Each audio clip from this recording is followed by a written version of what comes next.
Kıymetli basın mensuplarımız, asayiş ve güvenlik verilerini değerlendirerek suç oranlarını azaltmak, huzur ve güven ortamının istikrarını sağlayarak aynı zamanda vatandaşlarımızın yaşam kalitesini yükseltmek ve oluşturduğumuz güven ortamının devamını sağlamak nihai hedefimizdir. 2024 Mart ayında Mardin'de bölücü terör örgütü PKK ve FETÖ başta olmak üzere terör örgütlerine yönelik toplam 127 operasyon düzenlenmiştir.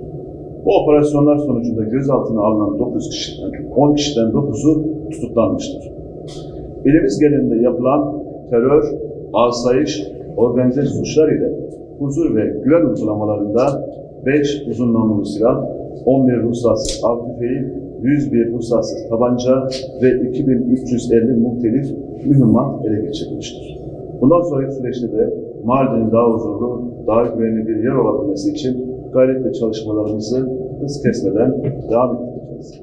Bu gayretli çalışma sırasında vatandaşlarımızın öncelikle 112 ihbar hattını etkin bir şekilde kullanmalarını istiyoruz.